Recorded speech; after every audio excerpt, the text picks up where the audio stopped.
Good morning everyone. Last time हमने Darwin के बारे में पढ़ा था एंड नेचुरल सिलेक्शन जो उसकी थ्योरी थी उसके बारे में पढ़ा था एंड सारे एविडेंसेस भी हो चुके थे। ठीक है, तो मैं इन सब के नोट्स तुमको सेंड कर दूंगी, तुमको लिखना है एंड लर्न भी करनी है वो सब चीज़ें। ओके, नेक्स्ट है अब अपना लेमार्किज्म। What is Lamarckism? ये लेमार्क जो वर्ड आया है दैट इज अ साइंटिस्ट का नेम, तो इसीलिए उसको लेमार्किज्म दिया है। ठीक है, तो जीन बैप्टिस्ट लेमार्क ये है साइंटिस्ट का नाम, तो सिर्फ लेमार्क बोला तो भी चलेगा। Jean Baptiste Lamarck proposed that morphological changes, कौन से चेंजेस? मॉर्फोलॉजिकल चेंजेस मीन्स जो अपीयरेंस वाले चेंजेस है जिससे हम दिखते हैं, morphology occurring in living organisms are responsible for evolution, and the reason behind those morphological changes is activities or laziness of that organisms.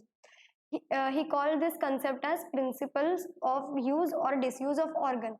अब इसमें क्या दिया है, सिंपली क्या बोला है तुमको ये याद रखना है। ठीक है, यूज एंड डिसयूज, तो ये पूरा तुमको पैराग्राफ लर्न करना है। ठीक है, ये पूरा पैराग्राफ लेमार्किज्म का। अब क्या बोला है लेमार्क ने कि जो अपीयरेंस पे बेस्ड है चेंजेस, कौन से? अपीयरेंस पे बेस्ड। तो जो भी हमारे ऐसे कैरेक्टर्स हैं जो एक्टिविटीज उनकी क्या हो रही है, उनका यूज कम हो रहा है, हमारे ऐसे ऑर्गन्स है जिसका यूज हम अगर हम कम करें तो वो धीरे धीरे क्या हो जाते हैं, लेजीनेस की तरफ जाते हैं। मीन्स वो ऑर्गन, हमारा पर्टिकुलर ऑर्गन, हम देखो अब नॉर्मली सोचो, हम अगर राइट हैंड से काम करते हैं, हमको आदत है, और हम अगर लेफ्ट हैंड से काम वर्क कर रहे हैं तो वो इतना फास्ट नहीं कर पाते हम as compared to right hand. तो हमारा लेफ्ट हैंड क्या हो रहा है, टुवर्ड्स लेजीनेस जा रहा है, लेजी हो रहा है। तो ऐसे ही अगर बहुत सारे ऑर्गन्स हमारे बॉडी में है और अगर हम किसी पर्टिकुलर ऑर्गन का यूज नहीं कर रहे तो वो धीरे धीरे लेजीनेस की तरफ जा रहा है, मीन्स वो ऑर्गन लेजी हो रहा है। And based on the use और डिसयूज वो क्या हो रहा है, ऑर्गन धीरे धीरे इवोल्यूशन की तरफ जा रहा है, मीन्स या तो खत्म हो रहा है या फिर कोई न्यू चीज इवॉल्व हो रही है। ठीक है, जैसे कि पिना ऑफ द ईयर, पिना मीन्स PINNA। ठीक है, जैसे ईयर्स होते हैं बड़े बड़े किसमें, फॉर एग्जाम्पल एलिफेंट में जो बड़े ईयर्स होते हैं दैट वो उनके काम आते हैं। बट हमारे जब इवोल्यूशन हो रहा था तो देखो मंकीज में भी होते हैं बड़े ईयर्स कुछ, बट हमारे बॉडी में है क्या बड़े ईयर्स एकदम लंबे वाले जो ऐसे हिलाने के, लाइक मूवमेंट के काम आते हैं? नहीं। क्यों? क्योंकि हमको उसका हमने उसका यूज करना बंद कर दिया था। ठीक है, बहुत सालों पहले ही, क्योंकि हमारे पास हाथ आ गए हैं दो, इसलिए। तो अब क्या हो रहा है, बेस्ड ऑन अपना यूज या डिसयूज, मीन्स हम यूज कर रहे हैं या उसका यूज नहीं कर रहे हैं, डिसयूज कर रहे हैं, उसके बेसिस पे क्या हो रहा है, इवोल्यूशन हो रहा है। तो ये रीजन है क्या, यूज और डिसयूज का, कि हम ऑर्गन्स को कैसे यूज करते हैं और या फिर ना करते हैं। अगर हम यूज कर रहे हैं तो वो ऑर्गन इवॉल्व होगा, अच्छे अच्छे डायरेक्शन में इवॉल्व होगा, और अगर हम उसका डिसयूज कर रहे हैं, मीन्स अगर हम उसका यूज नहीं कर रहे हैं तो वो ऑर्गन क्या हो रहा है, वेस्टिजियल हो रहा है। वेस्टिजियल मीन्स यूजलेस ऑर्गन बन रहा है। ठीक है, further he said that the neck of the giraffe. अब देखो यूजलेस, यूज वाले ऑर्गन्स मीन्स ये जो यूज के एग्जांपल्स है, कुछ एग्जांपल्स यूज के दिए होंगे, कुछ डिसयूज के। तो सबसे पहला यूज का एग्जांपल है नेक ऑफ जीराफ। क्या है, neck of giraffe has become too long due to browsing on leaves. अब देखो यहाँ पे इस डायग्राम में, पहले पेड़ की जो नीचे की पत्तियां थी वो खाने के लिए जिराफ की नेक सफिशिएंट थी, बट जब जैसे जैसे पेड़ नीचे का खत्म हो गया एंड ऊपर का उसको खाने के लिए, लाइक नीड के लिए उसने क्या किया, थोड़ा इलोंगेट होना स्टार्ट किया, थोड़ा और ट्राई किया। तो उसकी जो आगे की जनरेशन थी उनमें नेक क्या हुई, लॉन्ग हुई। क्लियर हुई?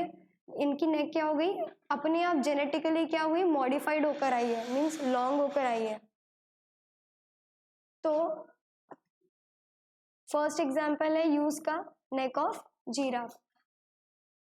तो ये क्या हो गई, सेवरल जनरेशन के बाद, मीन्स जो आगे में जो जनरेशन आ रही है उसके बाद में क्या हो रहा है, ये चेंज हो रहा है। ये कोई भी मॉडिफिकेशन कुछ एक बार में होता है क्या? नहीं, it requires several generation. The next example is what, shoulders of iron Smith. Iron Smith means लोहार। तो शोल्डर्स ऑफ आयरन स्मिथ, अब आयरन स्मिथ का क्या काम होता है, हैमरिंग करना होता है। हैमरिंग मीन्स हथौड़े से जो मारते हैं, ठीक है, कोई भी चीज को हैमर करते हैं, तो अब उनके शोल्डर्स क्या होंगे, बहुत ज्यादा स्ट्रांग हो जाएंगे। स्ट्रांग क्यों हो जाएंगे, क्योंकि फ्रीक्वेंट हैमरिंग मूवमेंट करते हैं वो, इसीलिए। तो अब ये क्या है, उन्होंने अपने शोल्डर्स का, आयरन स्मिथ ने अपने शोल्डर्स का क्या किया, यूज किया बहुत ज्यादा, इसीलिए उनका क्या हुआ मूवमेंट, वो उनके शोल्डर्स क्या हुए, बहुत ज्यादा स्ट्रांग हो गए। तो ये उनका यूज, तो हैमरिंग का एग्जाम्पल किस में आएगा, shoulders of iron Smith use में, ठीक है। तो अब दो एग्जाम्पल हो गए यूज के। Then third is what, wings of birds, third is what, wings of birds, like wings of birds, like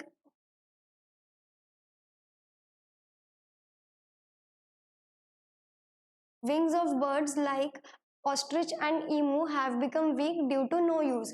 अब जो येलो कलर में मैंने बनाया है दैट इज यूज का एग्जाम्पल, यूज के कितने एग्जाम्पल हो गए, दो। अब अगर हमको कोई दूसरा एग्जाम्पल देखना है,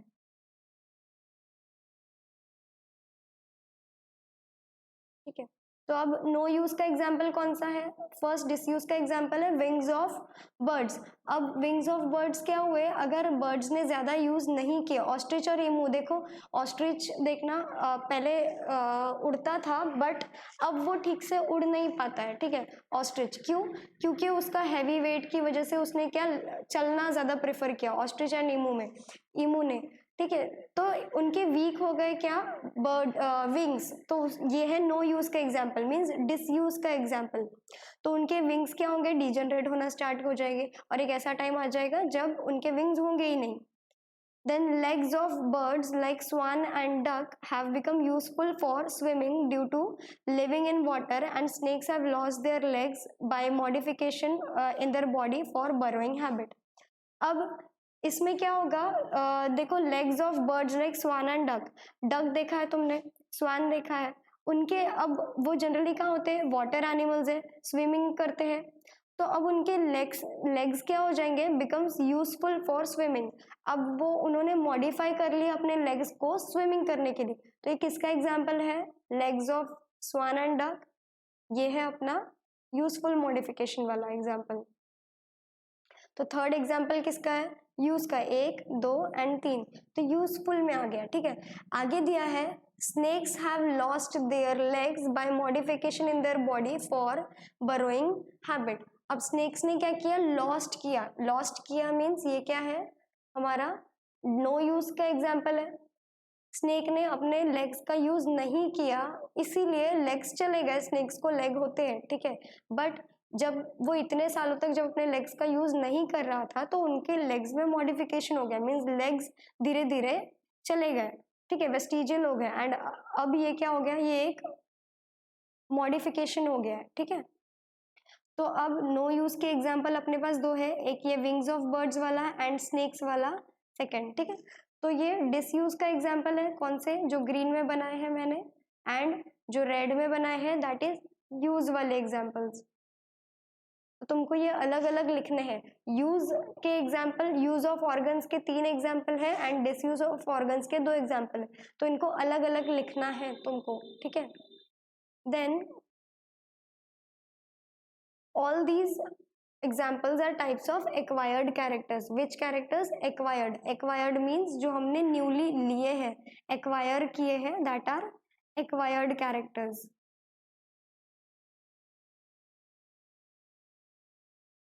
these are what, acquired characters।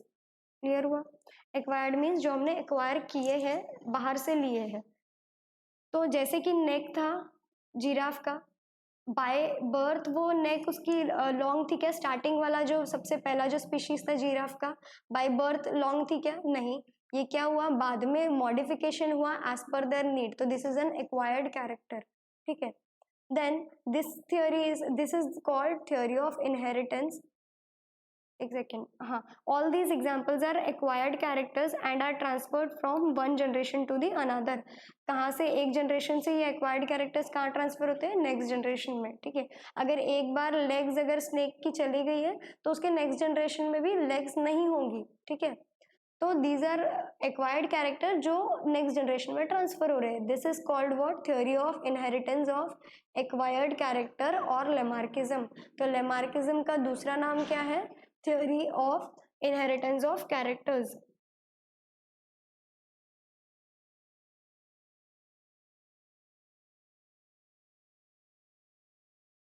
So This is what theory of inheritance of acquired characters called Lamarckism. Theory of acquired characters called Lamarckism. तो अब लेमार्किज्म का दूसरा नाम क्या है? Theory of inheritance. Inheritance means एक जनरेशन से दूसरी जनरेशन कैरेक्टर्स पास होना. तो कौन से कैरेक्टर्स पास हो रहे हैं? जेनेटिक हो रहे हैं क्या? नहीं, एक्वायर्ड कैरेक्टर्स हो रहे हैं. ठीक है.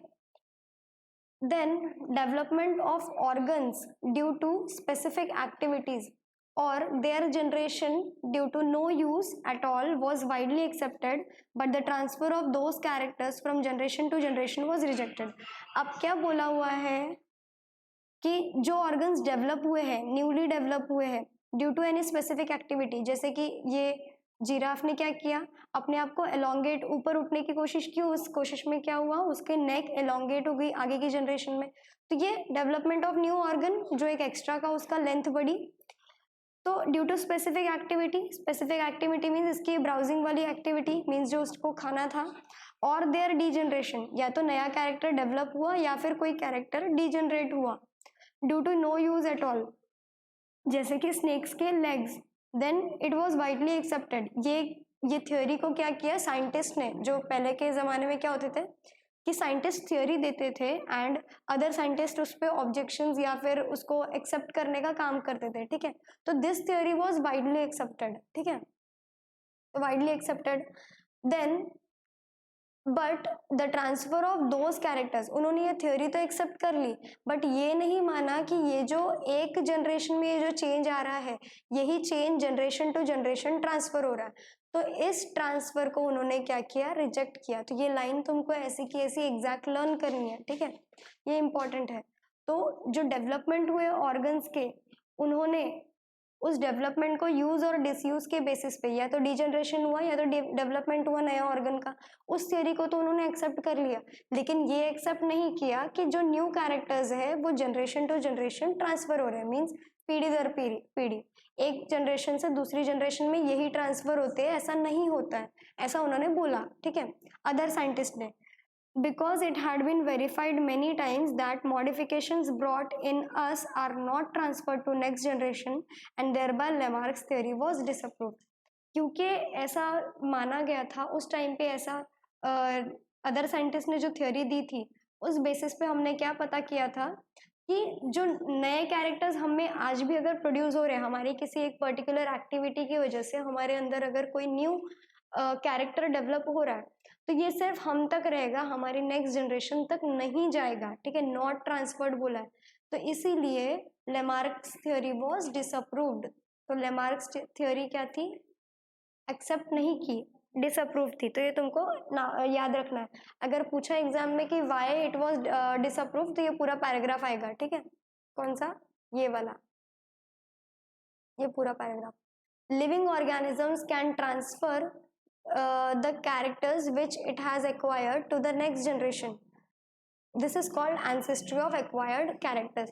अब क्या बोला, जो लिविंग ऑर्गेनिजम्स है वो क्या ट्रांसफर कर रहे हैं, कैरेक्टर्स ट्रांसफर कर रहे हैं जो उन्होंने एक्वायर किए हैं टू द नेक्स्ट जनरेशन. तो इस ऐसे एक्वायर्ड कैरेक्टर्स मीन्स जो हमारे अंदर पहले से नहीं थे, हमने कैरेक्टर्स डेवलप किए हैं किसी पर्टिकुलर एक्टिविटी की वजह से.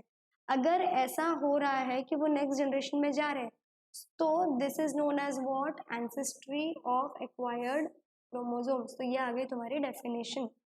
तुमको ये डेफिनेशन लर्न करनी है. देन स्टार्टिंग में जो ये वाली यूज और डिसयूज वाली जो एक पैराग्राफ था, ये डेफिनेशन लर्न करनी है. And I will send you the notes, तो तुमको उससे लर्न करना है ये पूरा पार्ट. ठीक है, जैसे मैंने लिखवा के दिया वैसे, लास्ट बैच को जो लिखवा के दिया था. देन इंट्रोडक्शन टू साइंटिस्ट में क्या दिया, ये है Jean Baptiste Lamarck 1744 to 1829. He proposed that the activities of organisms are responsible for evolution. उन्होंने क्या बताया कि ऑर्गेनिज्म जैसे एक्टिविटीज करते हैं वैसे इवोल्यूशन होता है. जैसे कि एनिमल्स की जो रीढ़ की हड्डी थी, मीन्स क्या, वर्टिब्रल कॉलम. पहले एनिमल्स की जो वर्टिब्रल कॉलम थी वो बेंडेड थी, बेंड फॉर्म में थी, मीन्स थोड़ी सी झुकी हुई थी. देन धीरे धीरे जैसे वो इंसान का रूप लेने लगा, मीन्स ह्यूमन बनने लगा, तो वो क्या होने लगी, वर्टिब्रल कॉलम स्ट्रेट होने लगी. और अब हम में क्या होती है, वो एस शेप की होती है, एस शेप की. अगर हम हमारी किसी पर्सन की अगर बॉडी देखें तो देखना उसका जो बैकबोन का जो कर्व होता है, ये बैकबोन का curve, this is what S shape का। और अब बोलते हैं हमें कि जनरली हमको जब पढ़ाई करना चाहिए तो स्ट्रेट बैठना चाहिए, कभी भी स्ट्रेट बैठना चाहिए। क्यों? क्योंकि अगर हम झुक के बैठेंगे तो उससे क्या होगा, इवोल्यूशन हो रहा है, हमारी आगे की जनरेशन फिर वैसे ही पैदा होगी, वो बेंड वर्टिब्रल कॉलम होगी, ठीक है। जैसे हम स्ट्रेट हुए वैसे हम वापस से बेंड हो जाएंगे। तो ये क्या है, इवोल्यूशन के लिए रिस्पॉन्सिबल है एक्टिविटीज। तो अब मीनिंग समझ में आया कि activities of organisms are responsible for evolution. This French naturalist मतलब जो नेचर की स्टडी करता है, proposed that each animal or plant undergo some changes। क्या बोला इन्होंने कि कोई भी एनिमल हो चाहे प्लांट हो, उनमें कुछ ना कुछ चेंजेस होगा in its life span, means during the whole life उनमें कुछ ना कुछ चेंजेस होंगे, and those changes are transferred to the next generation and such changes occur in next subsequent generation too. अब क्या बोला है, अगर क्या बोला है यहाँ पे, अगर एक जनरेशन से नेक्स्ट जनरेशन में अगर कोई कैरेक्टर ट्रांसफर हो रहा है जो कि मॉडिफिकेशन की वजह से आया है, तो वो उसके आगे की जनरेशन में भी वैसे ही कंटिन्यू ट्रांसफर होता रहेगा। इसी को क्या बोलते हैं हम, इवोल्यूशन। देन नेक्स्ट टॉपिक क्या है हमारा, स्पेसिएशन। अब स्पेसिएशन क्या है, तुम्हारी फर्स्ट लाइन में डेफिनेशन है, ये तुमको लर्न करनी है। Formation of new species of plants and animals is the effect of evolution. अब क्या बोला है कि जो न्यू प्लांट्स और एनिमल्स की स्पीशीज बन रही है, स्पीशीज मतलब ग्रुप ऑफ ऑर्गेनिजम्स, स्पीशीज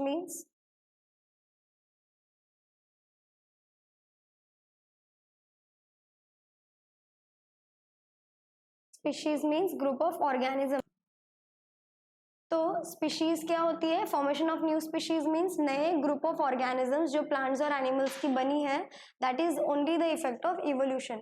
तो अब तुम्हारी डेफिनेशन आ गई यहाँ पे नेक्स्ट लाइन में, species is the group of organism that can produce fertile individuals through natural reproduction. तो तुमको ये लाइन लर्न करनी है। स्पीशीज क्या है, एक ऐसा ग्रुप ऑफ ऑर्गेनिज्म है जो फर्टाइल इंडिविजुअल प्रोड्यूस कर सकता है। फर्टाइल इंडिविजुअल मतलब विच कैन रिप्रोड्यूस फर्दर, जो आगे रिप्रोड्यूस कर सकता है, मीन्स जिसके और आगे बच्चे पैदा हो सकते हैं, इसका मतलब है fertile individual through natural reproduction.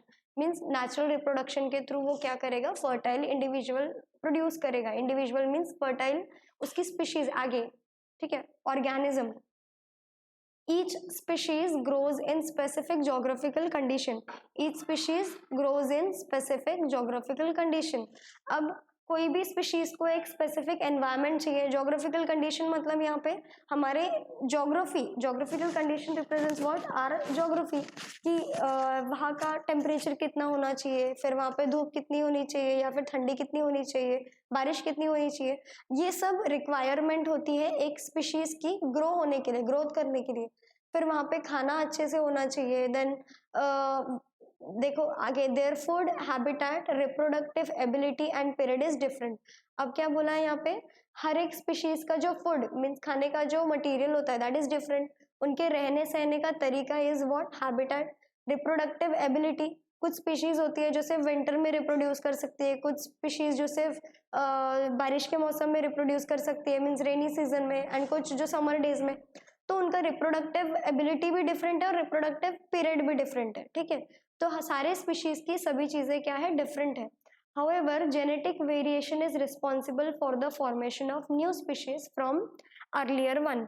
तो अब क्या है, जेनेटिक वेरिएशन जो है, जेनेटिक वेरिएशन मीन्स म्यूटेशन, हमने पहले पढ़ा था, सडन चेंजेस। तो स्पीशीज में जो जीन्स की जो चेंज रहेंगे, मीन्स स्पीशीज के डिफरेंट स्पीशीज के डिफरेंट जीन्स रहेंगे, तो उनका जो जेनेटिक वेरिएशन है, मीन्स उनका जो डीएनए पे जीन्स है वो सभी के डिफरेंट होंगे। That is responsible for formation of new species from the earlier one, कि पुराने स्पीशीज से जो न्यू स्पीशीज बनेगी वो उनके जीन्स पे डिपेंड करेगा, ठीक है। Besides, geographical and reproductive changes are also responsible। अब सिर्फ जीन्स होगा क्या रिस्पॉन्सिबल, नहीं, यहाँ पे अब जीन्स के साथ साथ एक्वायर्ड कैरेक्टर्स भी आने वाले हैं, इसीलिए जोग्राफिकल एंड रिप्रोडक्टिव चेंजेस भी इंपॉर्टेंट है। क्यों? क्योंकि जोग्राफिकल एरिया के हिसाब से और उनके रिप्रोडक्टिव चेंजेस के हिसाब से क्या होगा, आगे की जनरेशन पे इफेक्ट होगा। अगर वहाँ का जोग्राफिकल कंडीशन ही ठीक नहीं है तो वो स्पीशीज जिंदा रह पाएगी क्या? नहीं। तो आगे रिप्रोड्यूस कर पाएगी क्या? नहीं। तो these two are also important. Similarly, geographical और reproductive isolation also leads to speciation. तो अब क्या बोला है, geographical and reproductive isolation means जो ऐसी स्पीशीज, स्पेशिएशन मीन्स जो फॉर्मेशन ऑफ न्यू स्पीशीज है। स्पेसिएशन का मीनिंग ही क्या है, फॉर्मेशन ऑफ न्यू स्पीशीज, ये गिवन है यहाँ पे, ठीक है। तो न्यू स्पीशीज के फॉर्मेशन के लिए हमको जोग्राफिकल और रिप्रोडक्टिव आइसोलेशन, आइसोलेशन मीन्स कि उनको जैसी नीड है हमको वैसा प्रोवाइड करेंगे या उनको वैसा एनवायरनमेंट मिलेगा तो ही न्यू स्पीशीज फॉर्म हो पाएगी, ठीक है। अब अपना एक लास्ट टॉपिक बचा है, वो हम एक बड़ा टॉपिक है इसलिए हम नेक्स्ट लेक्चर में लेंगे, ये लास्ट रहेगा। देन उसके बाद एक ऑनलाइन क्लास भी हम कंडक्ट करेंगे जिसमें तुमको जो भी प्रॉब्लम रही तुम बता सकते हो, ठीक है।